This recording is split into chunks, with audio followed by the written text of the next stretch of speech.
Friends, आज हम चर्चा करेंगे बीपीएससी टीआरई 3 यानी जो पीजीटी का पेपर हुआ था। पीजीटी यानी 11-12 वालों के लिए जो होता था उसका जनरल नॉलेज यानी जनरल स्टडी का जो 30 क्वेश्चन है, हम उसको सीधे सीधे आंसर की बात करेंगे। देखेंगे पहला क्वेश्चन जो है निम्नलिखित में से कौन सा x+1/x स्क्वायर का मान है। तो इसको हल करने के बाद पता चला इसका ये ऑप्शन सही है, उपयुक्त में से कोई नहीं।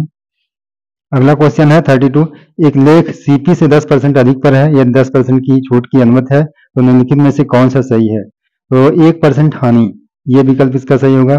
पूर्ण घन प्राप्त करने के लिए 81 को किस संख्या से विभाजित किया जाना चाहिए। तो इसका ऑप्शन नंबर ये सही है, 3 से जो है।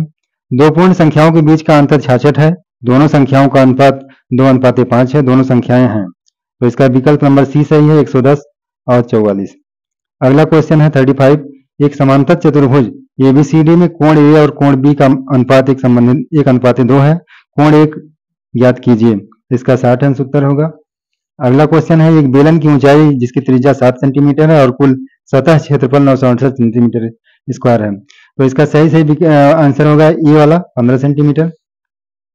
यदि -3 की पावर m+1, आप इस क्वेश्चन को देखिएगा, इसका सीधे सीधे विकल्प नंबर सी सही है। यदि x और y व्युत्क्रमानुपाती हैं तो इसका बी विकल्प सही है, x y स्थिरांक है। अगला क्वेश्चन है, प्रतिरोध R के किसी तार के टुकड़े 5 बराबर भागों में काटे जाते हैं, इन टुकड़ों को फिर पार्श्व क्रम में संयोजित कर देते हैं। यदि संयोजन का तुल्य प्रतिरोध R और R है तो R/R अनुपात का मान होगा। तो इसका सही उत्तर होगा 25, विकल्प नंबर सी सही है। 8 ओम प्रतिरोधक का कोई विद्युत हीटर विद्युत मेंस में 2 घंटे तक 15 ए विद्युत धारा लेता है, हीटर में उत्पन्न ऊष्मा की दर क्या होगी। तो इसका उपयुक्त में से कोई नहीं जो है। इसका अगर हल किया जाएगा तो 1800 आएगा, लेकिन ये विकल्प नहीं है, इसलिए उपयुक्त में से कोई नहीं है। किसी शब्दकोश में लिखे छोटे अक्षरों को पढ़ते समय आप निम्नलिखित से कौन सा लेंस पसंद करेंगे। 50 सेंटीमीटर फोकस दूरी का उत्तल लेंस पसंद करेंगे। अगला क्वेश्चन है 42वां नंबर, निम्नलिखित में से किस भाग पर किसी वस्तु का प्रतिबिंब बनाते हैं। तो दृष्टि पटल पर। अगला क्वेश्चन है, निम्नलिखित में से कौन मादा जनन तंत्र का भाग नहीं है। तो अंडाशय भी है, गर्भाशय भी है, शुक्रवाहिका नहीं है। अगला क्वेश्चन नंबर 44 है, पराग कोश में होते हैं तो परागकण होते हैं, विकल्प नंबर सी सही है। अलैंगिक जनन मुकुलन द्वारा होता है तो ईस्ट में होता है। अगला क्वेश्चन है अपच का उपचार करने के लिए किस औषध का उपयोग होगा। तो विकल्प बी सही है, प्रतिबंध। अगला क्वेश्चन है 47, CAA के अंतर्गत नागरिकता प्रक्रिया के लिए आवेदन और निष्पादन किस द्वारा किया जाता है। तो गृह मंत्रालय के द्वारा किया जाता है, इसमें कोई विकल्प नहीं से उपयुक्त में से कोई नहीं है। इनके में से किस देश में भारत ने अपना यूपीआई चालू किया है। तो मॉरिशस में किया है। अगला क्वेश्चन है 49, इसरो 2024 में अंतरिक्ष यात्रियों सहित भेजने वाले अंतरिक्ष यान का नाम क्या था। गगनयान था। अगला क्वेश्चन है 50 क्वेश्चन, कौन सा देश G7 का सदस्य नहीं है। तो रसिया इसका सदस्य नहीं है। अगला क्वेश्चन है 51, हरित हाइड्रोजन प्राप्त का कौन सा तरीका है। तो इलेक्ट्रोलाइसिस, विकल्प नंबर ए सही है।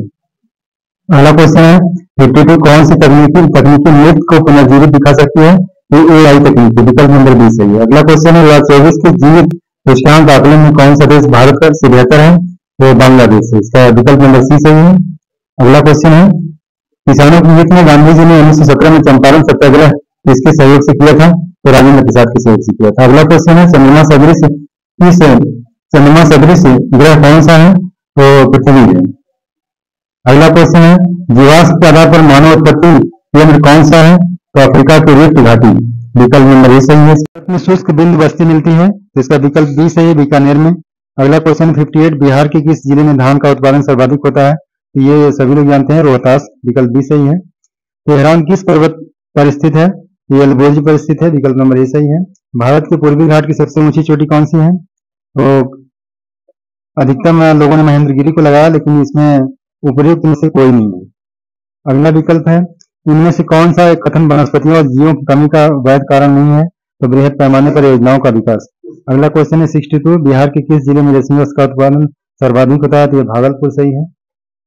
अगला क्वेश्चन है, जलियांवाला बाग कांड के दौरान भारत का वायसराय कौन था। तो लॉर्ड चेम्सफोर्ड। अगला क्वेश्चन है, भारतीय राष्ट्रीय कांग्रेस के पहले अध्यक्ष कौन थे। WC बनर्जी। अगला क्वेश्चन 65 निम्नलिखित में से किसको grand old man of India के नाम से जाना जाता है? दादा भाई नौरोजी। अगला क्वेश्चन है निम्नलिखित में से कौन सा आंदोलन यानी कि गांधी द्वारा शुरू किए गए थे? तो उपयुक्त सभी, महात्मा गांधी। बारदोली सत्याग्रह का नेता कौन था? सरदार वल्लभ भाई पटेल। अगला क्वेश्चन निम्नलिखित में से कौन होम रूल आंदोलन से संबंध नहीं था? तो सरोजिनी नायडू का संबंध नहीं था। किसने 1920 ईस्वी में बिहार प्रादेशिक कांग्रेस कमेटी की स्थापना की थी? डॉक्टर राजेंद्र प्रसाद, जो भागलपुर में किए थे जो है। 1936 में अखिल भारतीय किसान सभा AIKS की स्थापना बिहार के किसके नेतृत्व में हुई थी? तो स्वामी सहजानंद सरस्वती के नेतृत्व में हुई थी। इस तरह से ये GK GS का जो क्वेश्चन था इसको हम लोगों ने सीधे सीधे आंसर की बात किया, हल किया। धन्यवाद।